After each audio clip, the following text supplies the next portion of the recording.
A small puppy follows a policewoman relentlessly. When she understands the reason, she bursts into tears. A cool morning in the dense forest of the Black Forest. Policewoman Anna with a shiny badge patrols the crisp path. Suddenly, there is a rustle. She turns around. Nothing. But then a tiny German shepherd puppy with eyes the size of coins hesitantly follows her. His fur is tousled, his gaze pleading. Anna kneels down, holds out her hand. He stops quietly with a sack. Why is he following her? What is hidden in his gaze? Something big is waiting in the thicket.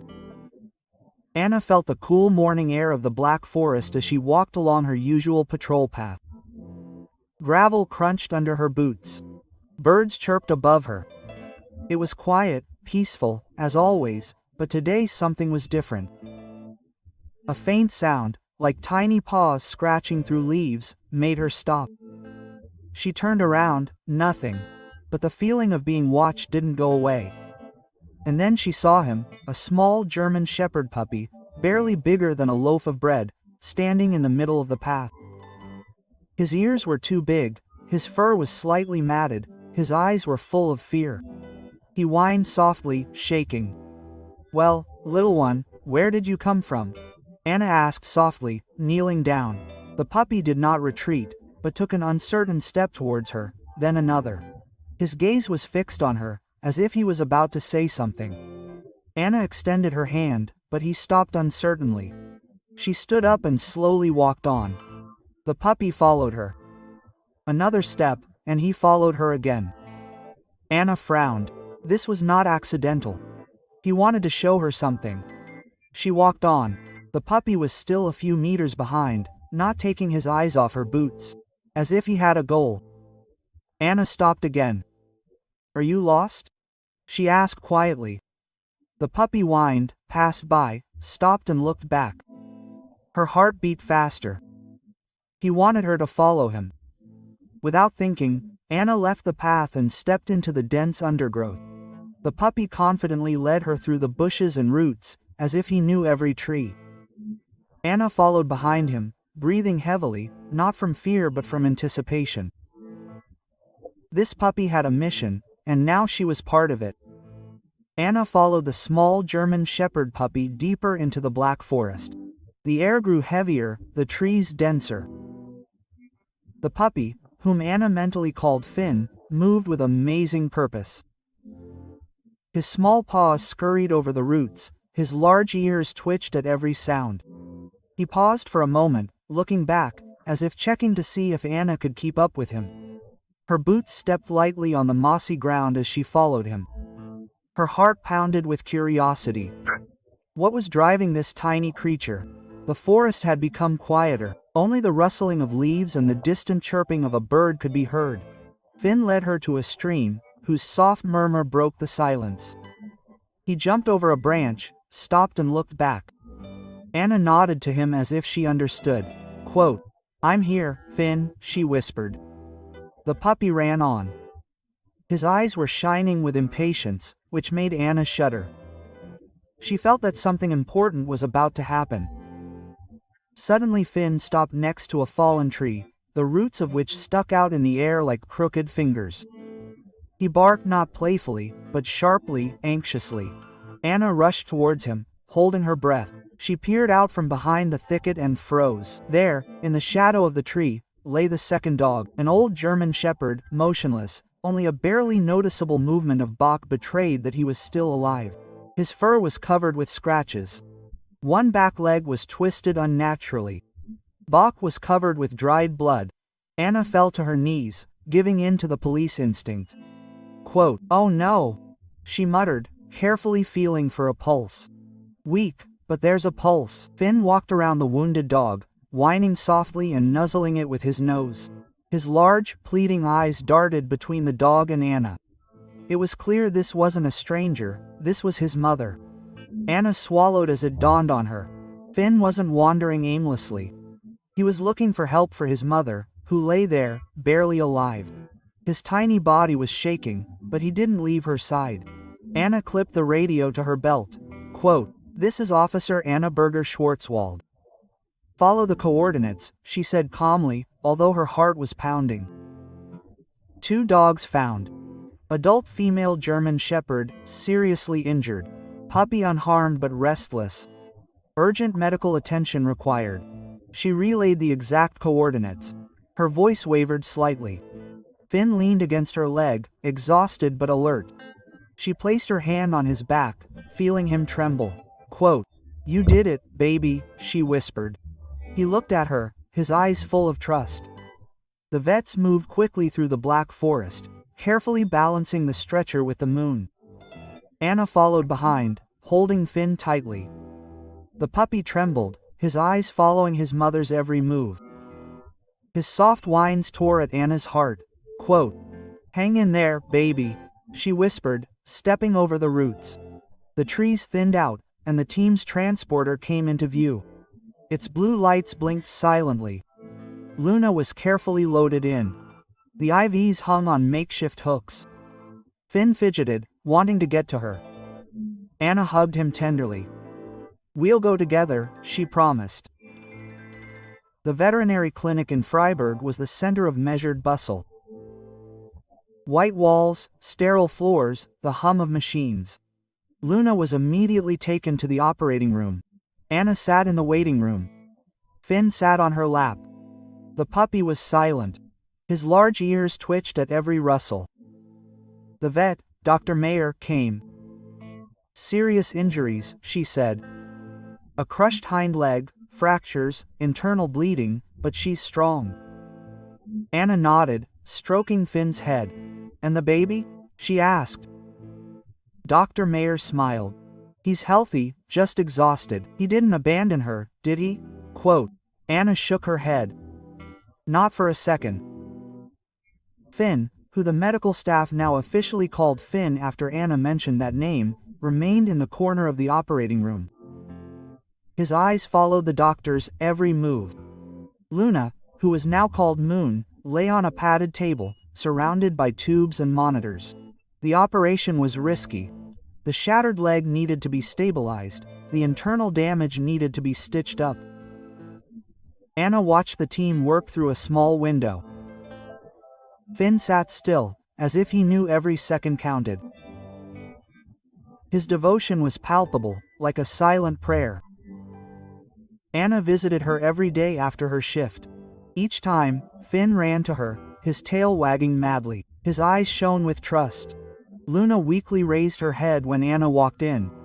Her eyes were dull, but alive. One day, when Anna entered the room, Finn crawled up to Luna, gently nudged her, and looked at her. It was as if he was saying, "She's coming back." Anna, she swallowed hard.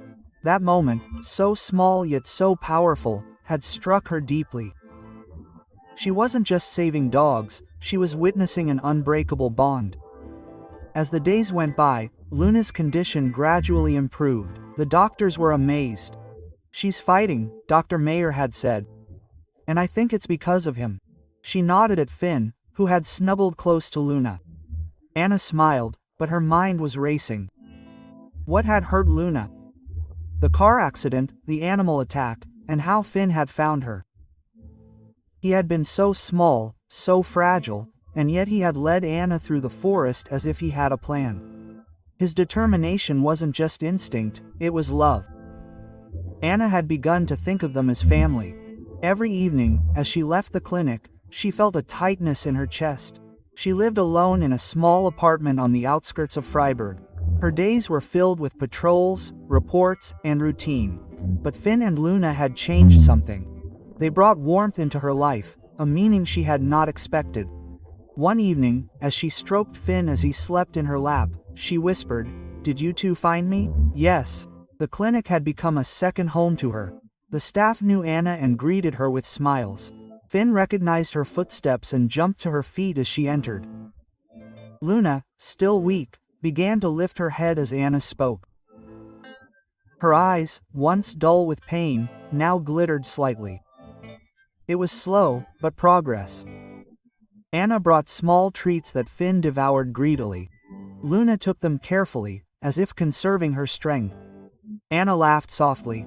"You are fighters," she said. One afternoon, Anna was sitting with the two of them when Dr. Mayer walked in. "Luna can handle it," she said, "but she needs time, and so does he." She pointed to Finn, who was snuggled up to Luna. Anna nodded, her throat tight. She knew she couldn't just walk away from Finn or Luna. They were more than just dogs she'd rescued. They were a part of her. But what next? Could she give them a home? The apartment was small, their life orderly. But when Finn looked at her with eyes full of trust, she knew she had to try. Anna walked out of the veterinary clinic in Freiburg. The evening sun cast a golden light on the streets. Finn cuddled up against her legs as she walked away, his gaze following her to the door. Luna, more at ease now, lifted her head slightly. Her ears twitched at Anna's parting words, "I'll be back tomorrow." The walk back to her small apartment on the outskirts of town was quiet, but her thoughts were loud. Finn and Luna had engulfed her. Could she really leave them behind? In the weeks that followed, Luna's progress became more noticeable.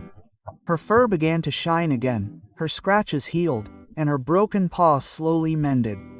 Dr. Mayer, the vet, was impressed. "She's a fighter," she said, but Finn let her go. The puppy never left Luna's side, sleeping against her side, gently nudging her when she seemed weak. Anna brought treats every day, which I find gobbled up, her tail wagging madly. Luna took them tenderly. Her eyes brightened, as if thanking Anna. Anna spent every free moment at the clinic. The staff nicknamed her the Dog Whisperer, because Finn would jump when she entered, and Luna would lift her head. One afternoon, Anna sat next to Luna, and Finn climbed into her lap. "You two are special," she whispered. Finn licked her hand, and Luna laid her head in Anna's lap. In that moment, Anna felt something she hadn't felt in a long time. A sense of belonging. Her apartment, once a peaceful place, seemed empty, without the patter of paws. The question of what would happen to Finn and Luna tormented her. The clinic could not keep them forever. An orphanage was out of the question after all they had been through. Anna began to plan their future. Her apartment was small, but it had a walled garden overlooking the Black Forest. She imagined Finn chasing butterflies, while Luna lay in the grass, the sun playing on her fur. The thought brought a smile to her face. One evening, Anna spoke to Dr. Mayer. "What will happen when Luna recovers?" she asked. The doctor looked at her meaningfully. "They need a home, and it seems they have found it already." Anna blushed, placing her hand on Finn's head. "I have a small apartment," she said hesitantly. Dr. Mayer laughed. "Love doesn't need a palace." Anna nodded, her determination growing. She wanted to take Finn and Luna home with her, but how? She had never had a pet. Her life was routine and predictable. Could she do it? Anna spent the next few days preparing. She bought baskets, bowls, toys. She read about German shepherds, their needs, their devotion. With each visit to the clinic, it became clearer to her that Finn and Luna needed her, and she needed them. One morning, when she entered the clinic, Finn ran up to her as usual, but Luna stood up, limping slightly but gracefully. She walked over to Anna and laid her head on her hand. Anna held back her tears with difficulty. "You're coming home," she whispered. The adoption process was simple. Dr. Mayer helped with the paperwork. The staff greeted her quietly. Anna signed, her heart pounding. On the day of her discharge, she drove with Finn and Luna to their cabin on the edge of the woods. Finn jumped out of the car, sniffing the grass curiously. Luna stepped out cautiously, her gait still unsteady, but her eyes were shining.